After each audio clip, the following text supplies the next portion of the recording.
il convient de rappeler la mission que nous sommes assignés en créant ce mouvement, c'est-à-dire contribuer à la recherche d'une paix durable en Côte d'Ivoire par la réconciliation nationale et le changement des mentalités.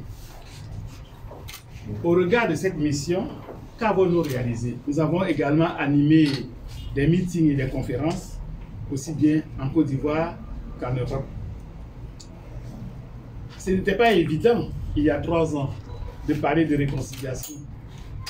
Mais aujourd'hui, force est de constater que plusieurs personnes et structures en font leur leitmotiv.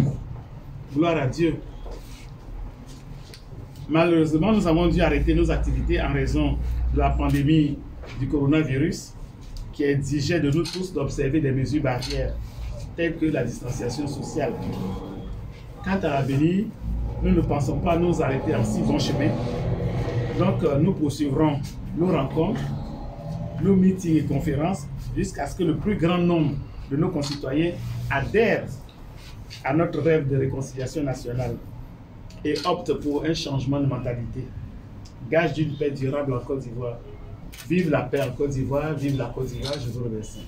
Geneviève Brock-Ribé a été arrêtée et conduite à la prison de Katiola, dans le centre-nord de la Côte d'Ivoire, jusqu'en août 2013 où elle obtint la libération provisoire. À sa sortie de prison, elle fait un travail d'introspection, de recueillement et revient dans le tissu social et politique pour jouer sa partition.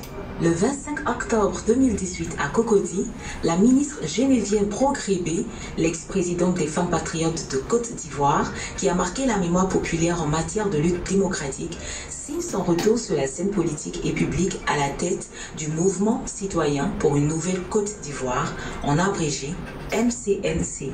Le MCNCI s'est assigné la mission de contribuer à la recherche d'une paix durable en Côte d'Ivoire par la promotion de la réconciliation nationale et la mutation des mentalités. C'est dans cette optique que le MCNCI œuvre à apaiser les cœurs et à préparer les esprits à la réconciliation qui s'impose à tous dans une dynamique de terrain afin d'exorciser les démons de la violence.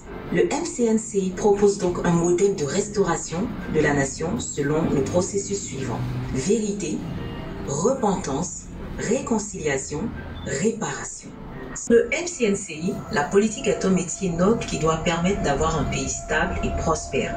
Dans l'intérêt de notre pays et dans notre propre intérêt, nous estimons qu'il faut arrêter les dégâts. Car il y a un temps pour faire la guerre et il y a un temps pour faire la paix. Si le Rwanda, après sa guerre fratricide qui a fait 1 million de morts en 3 mois, a su se ressaisir pour se réconcilier avec lui-même, nous aussi, nous pouvons le faire et nous devons le faire. Tout est une question de volonté commune. Les plaies sont encore vives, les blessures profondes, le ressentiment inexprimable. Malgré tout, nous nous engageons dans la dynamique du pardon et de la réconciliation. Comme le dit Madame la Présidente du MCNCI, mon parti, c'est la Côte d'Ivoire. Notre pays est à la croisée des chemins et chacun doit jouer sa partition dans la recherche de solutions en prônant la paix sur l'axe de la vérité. Côte d'Ivoire est un État, une nation. Les fractures au sein des familles, les fractures au sein de la population, les fractures au sein des partis politiques sont bien réelles. Et elles sont le fait de la fragilité des institutions. Le MCNCI a rappelé aux responsables des institutions la responsabilité qu'est la leur dans la préservation durable de la paix en Côte d'Ivoire. Et cela passe par la mise en place d'institutions fortes, crédibles. Que cette crise sociopolitique a mis à mal le tissu social à telle enseigne que les fils et les filles du pays se regardent en chien de faïence malgré tous les efforts déployés pour retrouver la cohésion sociale. Par MCNCI se veut concret, pragmatique dans ses actions. Malgré une atmosphère sociopolitique très souvent tendue, voire délétère, il organise des réunions périodiques, des séminaires de formation, des visites, des rencontres populaires, des déclarations. Le MCNCI se félicite de la libération du président Laurent Gbagbo, aujourd'hui blanchi, acquitté de toutes les charges à lui imputées.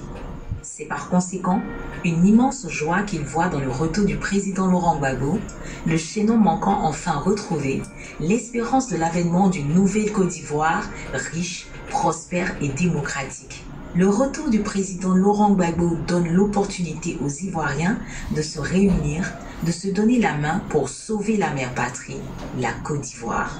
Le MCNCI est prêt à apporter sa pierre à l'édifice de ce vaste chantier de la réconciliation. Pour ce faire, Il propose une concertation nationale afin d'aborder les questions essentielles et régler les contradictions. Oui, le MCNCI rêve d'une Côte d'Ivoire réconciliée avec elle-même. Le MCNCI rêve d'une Côte d'Ivoire prospère avec son brassage de population. Le MCNCI rêve d'une Côte d'Ivoire avec son sens de l'humour et de l'autodérision. Que toutes les femmes et tous les hommes de bonne volonté adhèrent à l'avènement de cette nouvelle Côte d'Ivoire. Vive la réconciliation pour que l'inconcevable n'arrive plus jamais. Dieu bénisse la Côte d'Ivoire, Dieu bénisse le MCNCI, Mouvement citoyen pour une nouvelle Côte d'Ivoire.